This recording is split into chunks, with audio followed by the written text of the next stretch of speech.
साथ मैं हूं शिवानी चौधरी। आप देख रहे हैं स्टार न्यूज प्लस चैनल।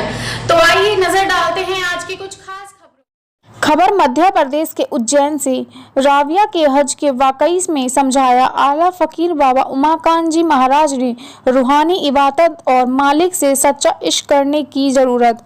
पूरे फकीर की ही बताते हैं कि जिस्मानी इबादत से अलग रूहानी इबादत कैसे की जाए।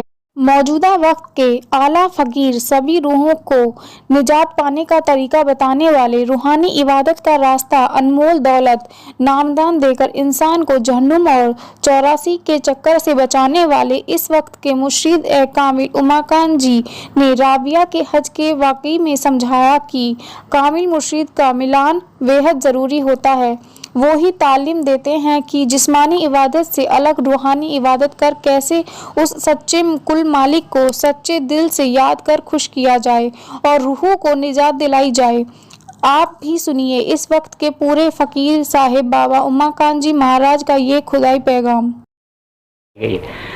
तो आपको इस बात से नसीहत लेनी चाहिए कि भाई हम खुद उसके पास यानी न जाकर उसी को इसी घाट में यानी इधर उधर तीर्थों में जा कर के, मंदिरों में जा कर के, मस्जिदों में जा कर के यानी उसको खोजें, उससे मिलने की कोशिश करने के बजाय हम अंतर में ही उसका दर्शन करें, यहीं पर उसको बुलावें जब वो खुद बेताब है और वो सक्षम है, आ सकता है। हम इतने सक्षम नहीं, हम इतने लायक नहीं हैं कि जल्दी वहाँ पहुँच सकते हैं, लेकिन वो आ सकता है। लेकिन जब उससे इश्क करोगे, प्रेम करोगे तो प्रेम से प्रकट हो ही मैं जाना। प्रेम अगर करोगे तो प्रकट हो जाएंगे। वो तरीका आपको मालूम है, जो बहुत से इसमें सत्संगी बैठे हो जिनको नहीं मालूम है, आज बता दिया जाएगा।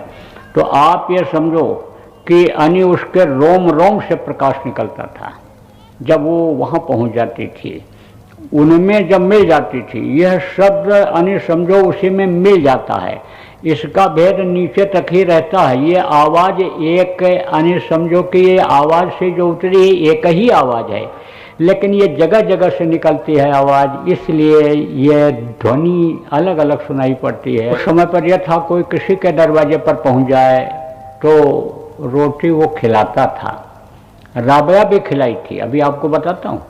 तो आप ये समझो प्रेमियों कि यानी रोटी खाती खाती और चल पड़ी।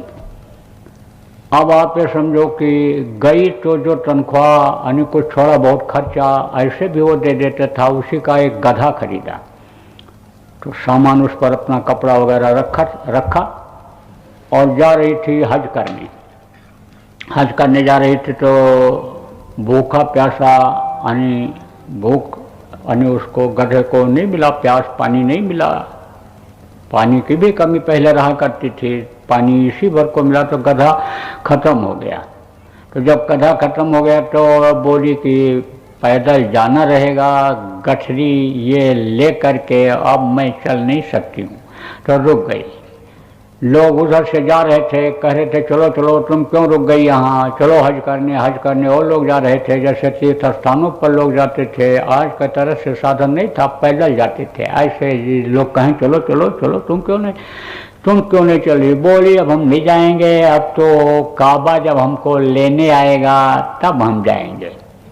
अब आप समझो इब्राहिम अधम एक एक यानी कदम पर नमाज अदा करता था काबा जाते समय। एक एक कदम पर, एक कदम चले तो नमाज अदा करे, फिर एक कदम चले तो फिर नमाज अदा करे। तो समझो कि बहुत काफ़ी समय में वहाँ पहुँचा तो देखा काबा वहाँ है ही नहीं। पूछा काबा कहाँ चला गया? अरे बोले हजरत राबिया के स्वागत में गया है, उसको लेने के लिए गया है।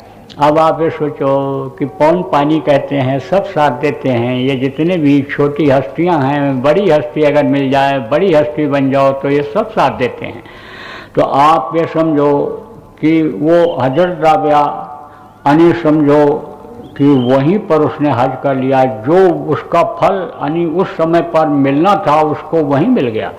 खुद यानी कहते हैं कि खुदा खुद बेताब है आपके लिए, यानी समझो हुस्न खुद बेताब है जलवा दिखाने के लिए। वो कौन सा हुस्न? वो मालिक है, उसके हुस्न का। हुस्न मतलब किसको कहते हैं? सुंदरता को कहते हैं। उसके सुंदरता का तो तीन लोक नौखंड में कोई नहीं है, समझो कोई है ही नहीं। तो वो खुद बेताब है अपना जलवा दिखाने के लिए। कौन सा जलवा? जो उसके लोक का जलवा है वो जलवा दिखाने के लिए खुद बेताब है। लेकिन उससे इश्क करो, प्रेम करो उससे। इश्क का रोके नज़ारा मुफ्त में बदनाम है। हुस्न खुद बेताब है जलवा दिखाने के लिए। ये एक